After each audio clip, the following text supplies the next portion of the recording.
Hi everyone. So I'm simply coming to talk to you guys about about my microdermal experience. As you can see, I have 3 dermals. What? 3 new babies to the family, and while in the search of gathering research for my piercings and like the pros and cons and things of that nature, I found it very hard to find videos of the aftermath of it. There are a ton of videos of the actual piercing experience, like where they actually like lay them on the table and pierce them, but very, very, very few like people sit in front of the camera after the fact and say, okay, these are the pros, these are the cons, these are the things that you need to know. Alright, so that's what I'm doing here. The reason why I chose microdermals was because I had to take out a piercing, and I was like, I'm short of piercing, I need a new piercing. So I was looking for unique piercings and things of that nature, and I ran across dermals because I'm like, it's not much that I can get pierced because I don't really fool with my ears too much. So I ran across dermals. I was like, oh, those are freaking cute. I've seen them done in so many ways. I've seen them done like for them going from like the base of your neck down your spine. I've seen them look like vampire bites on your neck. I've seen them on your wrist. I've seen them like right in between your cleavage. I've seen the invisible necklace where it's like right here. But the thing about dermals, you have to really consider everything when you are in the process of getting them done, because they are not piercings that you can just take out. Like, you will have to go and have them removed, which isn't a weird or drawn out process or a super expensive process or anything like that, but it's just something to consider, that you just can't be laying in the bed one day and like, oh, I don't like this no more, and take it out. Like, no. But I decided with dermals, and then I decided to do the collarbone because I felt like this was the most safe place for it. The reviews I saw about them around the cleavage area basically suggested that it should be done with people who have maybe smaller breasts, because it's underneath your skin, so when your skin moves, it moves, and it could slow down the healing process because it's constantly moving. And if you have big boobs, they move more. So considering I'm a 32 double D, that didn't sound like it was the one for me. So I thought about the invisible necklace, but I'm like, what if I want to wear a statement piece or something like that? I don't want it brushing up against it, so I chose this. And I love my dermals. This is day 1. I just got them last night. And there's no bruising, no redness, anything like that. The first one was the longest to pierce because this bad boy did not want to go in for nothing. He struggled with this for like a minute and a half. That's a long time to be tugging on someone. The second one was the most painful because I could literally feel the jewelry like brushing up against the skin. At least that's what I thought I felt. But it was the quickest, so it was fine. The second one was fairly quick too, so it was fine. But this first one almost killed me.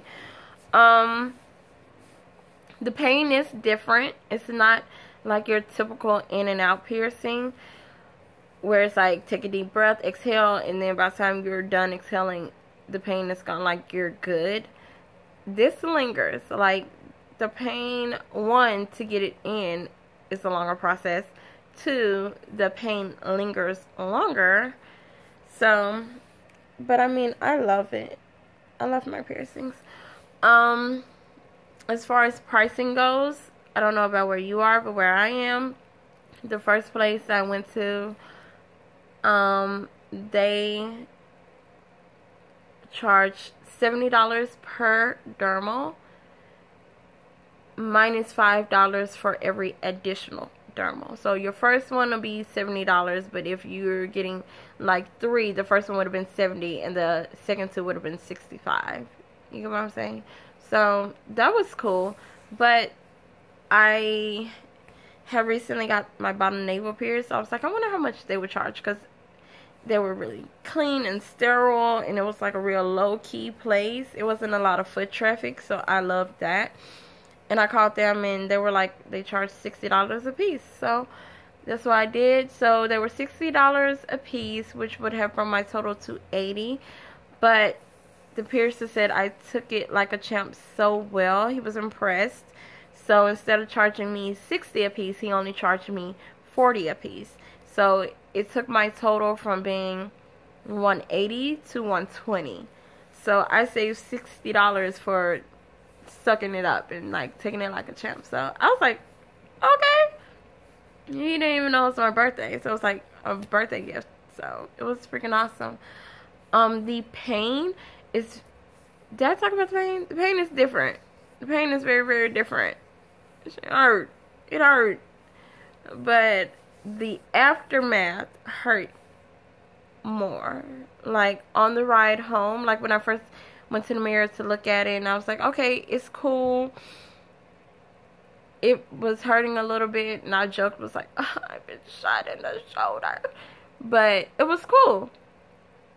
But on the way home, like after we had been driving for like 5 minutes, like the pain just like crept out of nowhere, and it was like, ah.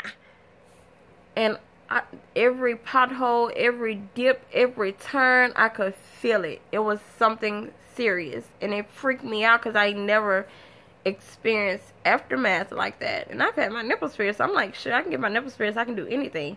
This is definitely a different pain, and the aftermath is definitely different.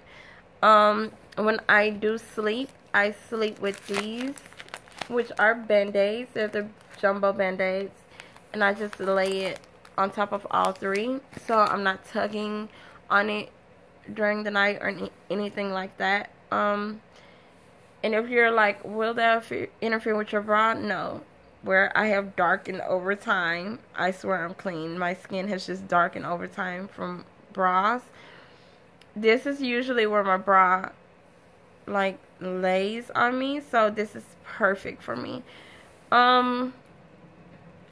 As far as maintenance, he suggested that I use antibacterial soap. Anything that I maybe have laying around the house from my other piercings, just use that. Clean it 2 to 3 times a day, but don't overly clean it. Only clean it about 2 or 3 times. That's it.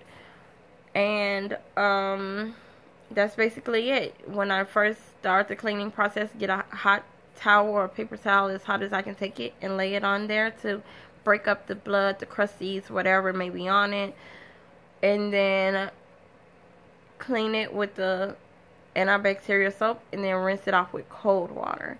So if you don't know, hot expands, cold contracts. So the hot water will loosen everything up, loosen up my muscles, everything else like that. Cold water will tighten everything back, lock it back down. Get what I'm saying? Cool. He did say some people use sea salt sprays and sea salt soaks and all that other stuff, and yes, it does contribute to a speedier recovery, but it's not something so like incredible that he's like, you just gotta go and get it. He was like, if you have it, that's fine, you can use it, but if not, don't worry about going to get it, just use your antibacterial soap. I was like, cool. It seemed like I always have a bar dial soap, the gold one, the antibacterial soap lying around somewhere. And he was like, perfect, that's what I use on my piercings. So overall, well, I talked about pain, I talked about price, I talked about the aftermath. He did tell me that this one will probably have bruising today because of how much he had to wrestle with it yesterday. But as you can see, there's no bruising. I did not bleed a lot with the initial piercing. Like even the first one, he was like, I'm surprised while they're wrestling I didn't get like a lot of blood. Like I got like a little drop, and that was it. Pain, bleeding, price, cleaning. That's about it. Today is just day one. I'm going to try to keep you guys updated. unlike my process, every time you move, they move. And I'm just letting you know that now, because I did not think it would, like, as you can see, my skin is moving. They are moving with them. So that could be painful. But that's really all that I have. If you guys have any questions or suggestions or anything that you want to hear that I didn't quite answer, just let me know, and hopefully I'll do another update and I can answer all questions. But that's about it. Happy birthday to me. And I will see you guys later. Bye.